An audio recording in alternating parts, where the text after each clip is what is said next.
दोस्तों, आप लोगों ने नदिया के पार फिल्म तो देखी होगी। फिल्म के आखिरी मिनट में जब गुंजा की शादी हो रही थी तो दोस्तों फेरे लेते वक्त वह चक्कर खाकर गिर जाती है, क्योंकि दूल्हे की जगह पर चंदन की जगह ओमकार होता है और जिसे देखकर गुंजा बर्दाश्त नहीं कर पाती है। अब दोस्तों, ये तो हो गई फिल्म की बात, लेकिन सेम टू सेम ऐसा एक हकीकत में सामने आया है उत्तर प्रदेश के हरदोई जिले में, जहां पर दुल्हन की जगह एक दूल्हा चक्कर खाकर गिर जाता है।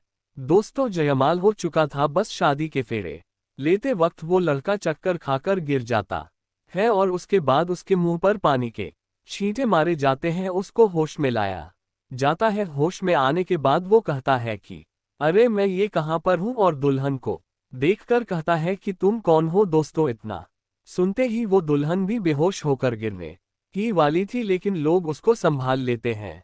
दोस्तों, एक बहुत ही रोचक कहानी है, आइए जानते हैं पूरी कहानी इस वीडियो में। लेकिन वीडियो में आगे बढ़ने से पहले बस ही रिक्वेस्ट की वीडियो को लाइक कर दीजिए, चैनल को भी सब्सक्राइब कर लीजिए ताकि मेरा हौसला बढ़ता रहे। दोस्तों, ये कहानी है उत्तर प्रदेश के हरदोई जिले की एक लड़का जिसका नाम होता है दीपेंद्र सिंह। वो उन्नाव जिले का रहने वाला था और उसकी शादी इसी दिसंबर महीने में पिछले कुछ दिनों पहले थी। धूमधाम से उन्नाव जिले से बारात निकलती है और वहां पर जाकर एक माधवगंज कस्बा होता है, उन्नाव जिले में एक गेस्ट हाउस होता है, वहां पर जाकर बारात पहुंचती है। अब डीजे के धुन पर सारे बाराती अपना नाचते हैं, उछलते हैं, कूदते हैं, क्योंकि गाना भी बज रहा था, मेरे यार की शादी है। लेकिन दोस्तों, यहां तक तो सब कुछ ठीक था। जो दूल्हा दीपेंद्र सिंह था उसको कोई परेशानी नहीं थी। फिलहाल दोस्तों, कुछ देर में जो है द्वार पूजा होता है। लड़की के घर वाले बारातियों का माला पहनाकर स्वागत करते हैं। उसके बाद कुछ देर के बाद जयमाल की बारी आती है। जयमाल के सिंहासन पर जो दूल्हा दीपेंद्र सिंह था वह जाकर बैठ जाता है और कुछ देर में वह पल भी आता है जब दुल्हन को उसके भाई लोग चद्दर तानकर उसके छाव में स्टेज तक लेकर आते हैं और वहां पर जो दीपेंद्र सिंह था वह लड़की का हाथ थाम है, उसे सहारा देता है और फिर स्टेज पर ऊपर चढ़ने में मदद करता है। अब दोस्तों, उसके बाद एक खूबसूरत दुल्हन दीपेंद्र सिंह के सामने आकर खड़ी हो जाती है। यहां तक भी दीपेंद्र सिंह को कोई दिक्कत नहीं थी। वह दुल्हन को देखता है, निहारता है, अच्छी तरीके से देख लेता है, तब भी उसको कोई परेशानी नहीं थी। कुछ देर में जो है जयमाल भी डलता है। जयमाल का रस्म पूरा होता है और उसके बाद आशीर्वाद देने की बारी आती है। इधर लोग आशीर्वाद देते हैं, उधर जो सारे बाराती थे वो दोस्तों खाने पर जुट जाते हैं। खाना वगैरह खा के और उसके बाद कुछ बाराती जो है घर को लौटने भी लगते हैं। कुछ गाड़ियां वहां से निकलने लगती हैं और उसके बाद दोस्तों कुछ लोग वहां पर रुक जाते हैं, जो कि दूल्हे के खास लोग थे, उसके पिताजी, उसके मामा, फूफा, उसके भाई आदि जो भी लोग थे, क्योंकि अभी आशीर्वाद देने का रस्म चल ही रहा था। उसके बाद शादी करवानी थी, उसके बाद जो है विदाई करवानी थी, मारो हिलाना था, और उसके बाद जो है जो सामान वगैरह बेड अलमारी था वो भी तो पिकअप वगैरह परला देना था। तो इन सब कामों के लिए दोस्तों 5-10 लोग वहां पर रुक जाते हैं और उसके बाद दोस्तों बारी आती है शादी की। लेकिन जयमाल होने से के बाद और शादी होने के बीच जो है दुल्हन अपने कपड़े बदल लेती है। वह लहंगा उठकर बहती साड़ी पहनकर आ जाती है और जो दूल्हा दीपेंद्र सिंह था वह दोस्तों अपना शेरवानी उतारकर कोट पैंट पहन लेता है और उसके बाद फिर एक जगह मंडप लगा हुआ था गेस्ट हाउस में, वहां पर सारे लोग जाकर इकट्ठा होते हैं और जो भी लड़की पक्ष के थे वो एक तरफ बैठ जाते हैं, लड़का पक्ष के जो लोग थे एक तरफ बैठ जाते हैं। दोस्तों, शादी की रस्म जो है वह शुरू की जाती है।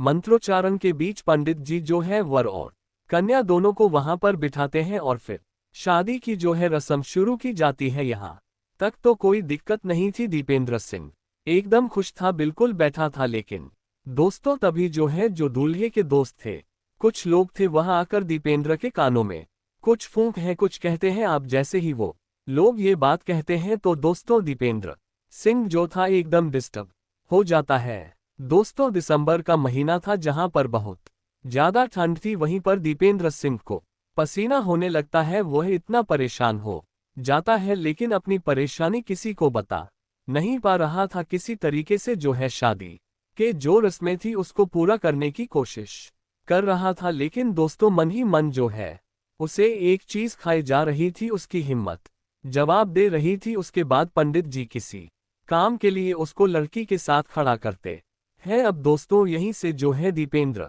सिंह वह लड़खड़ा नहीं लगता है, अपना संतुलन खो देता है और फिर धड़ाम से वहीं पर गिर जाता है। जैसे ही वह गिरता है दोस्तों चीख पुकार मच जाती है। लड़के पक्ष वाले लड़की पक्ष वाले जो कि आराम से बैठे थे, सुकून से बैठे थे, शादी देख रहे थे, घबरा जाते हैं, उठकर खड़े हो जाते, आते हैं दौड़कर वहां पर पहुंचते हैं उसके पास और उसको संभालते हैं।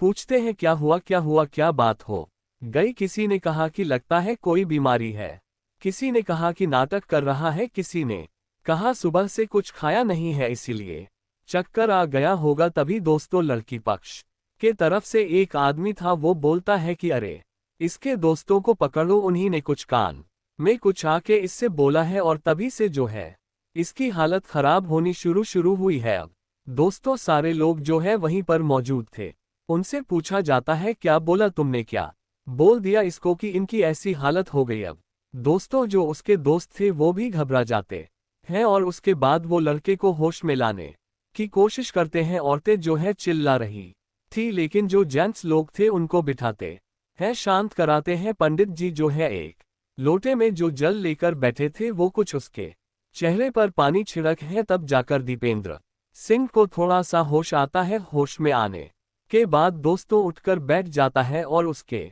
बाद वह बोलता है कि मैं कहाँ पर हूँ, और लड़की को देखता है, दुल्हन को देखता है तो बोलता है कि तुम कौन हो। अब दोस्तों इतना सुनने के बाद जो लड़की थी, दुल्हन थी, उसे भी चक्कर आने लगते हैं। दोस्तों वह भी बेहोश होने लगती है, लेकिन फिर किसी तरीके से खुद को संभालती है, सोचती है कि अरे जयमाल हो गया इसके साथ, और उसके बाद ये कह रहा है कि मैं कौन हूं। अब दोस्तों जब होश में आता है तो लोगों के दिल में थोड़ी तसल्ली आती है, उससे जानने की कोशिश करते हैं कि आखिर हुआ क्या है। उससे पूछते हैं क्या हुआ, तुम्हारी तबीयत तो सही है। अब दोस्तों वो कुछ नहीं बोल रहा था, अब उससे तरह तरह की लोग बातें पूछ रहे थे। तभी दोस्तों उसका जो एक दोस्त था वो उससे बोलता है कि अरे बोलता क्यों नहीं है, वो मर जाएगी तब बोलेगा क्या। अब सब लोग बोलते हैं भाई कौन मर जाएगी, तुम कैसी बात कर रहे हो। तो बोलता है कि इसकी एक गर्लफ्रेंड है और वो कह रही है कि जब इसकी शादी जैसे ही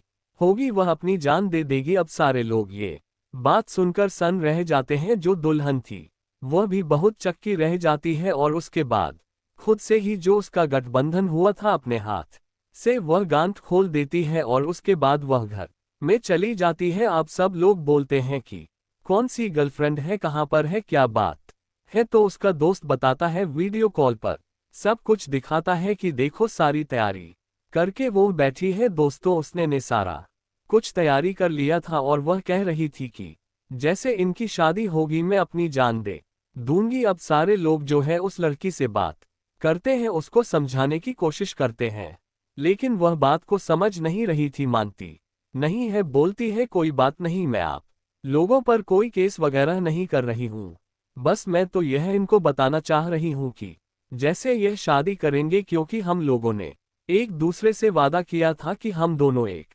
दूसरे के साथ ही शादी करेंगे, और अगर किसी कारण जुदा हो जाते हैं तो अपनी जान दे देंगे। तो इनकी तो शादी हो रही है, अपनी दुनिया बसा रहे हैं, लेकिन मैं इसको बर्दाश्त नहीं कर सकती, मैं अपनी जान दे दूंगी। अब दोस्तों किसी के समझ में नहीं आ रहा था करे तो क्या करे, लेकिन फिलहाल अब लड़की पक्ष वाले जो लोग थे वो कहते हैं कि भाई ये कौन सी बात है, लड़के वालों ने हमारे साथ धोखा किया है। वो दीपेंद्र से पूछते हैं कि तुम क्या कह रहे हो, तुम क्यों कुछ नहीं बोलते हो। तो कहता है कि मैं तो हालात के हाथों में मजबूर हूं, मैं क्या कहूं, मैं उसको मरते हुए नहीं देख सकता, इसीलिए मैं यह शादी नहीं कर सकता। अब दोस्तों इतना सुनते ही जो लड़की पक्ष वाले थे वो बौखला जाते हैं, वह कहते हैं कि सारे लोगों को पकड़ो, इनको जाने मत दो। दोस्तों सबको वहां पर एक हिसाब से मतलब रोक दिया जाता है। कहा जाता है कि आप लोग कोई इस गेस्ट हाउस को छोड़कर नहीं जाएंगे। उसके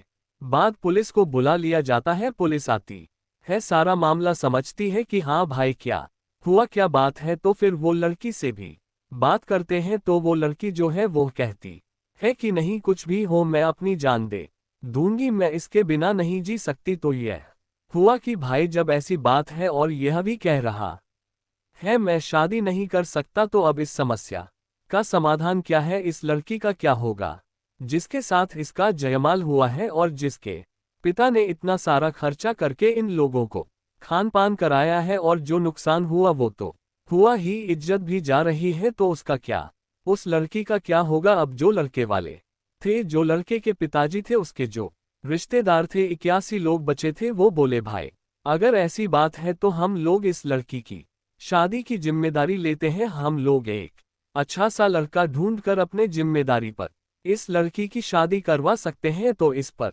लड़की वालों ने कहा लेकिन आज का जो नुकसान हुआ है उसका क्या होगा? वो लोग कहते हैं कोई बात नहीं, जो नुकसान हुआ है लेन देन कर लेते हैं। आप लोगों का कितना नुकसान हुआ है? तो फिर वह लोग सारा कुछ अपना बजट निकालते हैं और उसके बाद बताते हैं कि रुपए लाख हमारा खर्चा हुआ है, अगर वह पैसे आप लोग दे दो तो हम आप लोगों को छोड़ देंगे, हमें कोई केस वगैरह करने की जरूरत नहीं है। अब ये लोग सुनते हैं कि रुपए लाख। फिलहाल दोनों तरफ से जो है कॉम्प्रोमाइज का दौर शुरू होता है। पुलिस भी अपना बीच में जो काम था वह करती है, कुल मिलाकर ले देकर रुपए लाख पर बात तय होती है। कहते हैं अगर रुपए लाख तुम दे दो और हमारी लड़की की शादी की जिम्मेदारी ले लो तो हम लोग तुम लोगों को छोड़ने के लिए तैयार हैं, कोई केस वगैरह नहीं करेंगे। अब इनके पास इतने पैसे थे नहीं दोस्तों, फिलहाल 1 लाख रुपए लोग कैश रखे थे, क्योंकि शादी में इतना तो लेकर लोग आते ही है, खर्चा वगैरह विदाई वगैरह देने के लिए। तो 1 लाख देते हैं और -4 लाख का 2 चेक देते हैं लड़की के घर वालों को और कहते हैं कि भाई साहब आप लोग केस नहीं कर रहे हैं, वही बहुत बड़ी बात है। और अब ये मेरी जिम्मेदारी है कि इस लड़की की शादी हम लोग कहीं ढूंढेंगे और मिलजुल कर हम लोग कहीं इसकी शादी करवा देंगे। लेकिन आज जो है किसी के जिंदगी का सवाल है, अगर वह अपनी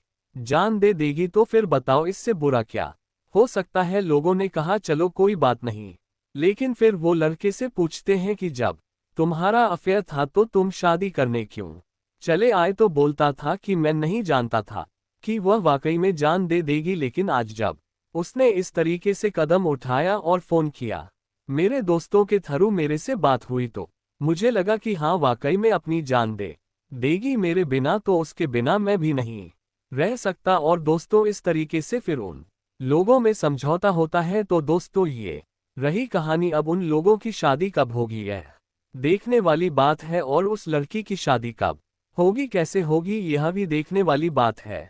दोस्तों फिलहाल ये कहानी आपको कैसी लगी आप कमेंट करके जरूर बताएं, और आज तक के लिए बस इतना ही। फिर मिलेंगे अगले वीडियो में, तब तक के लिए जय हिंद।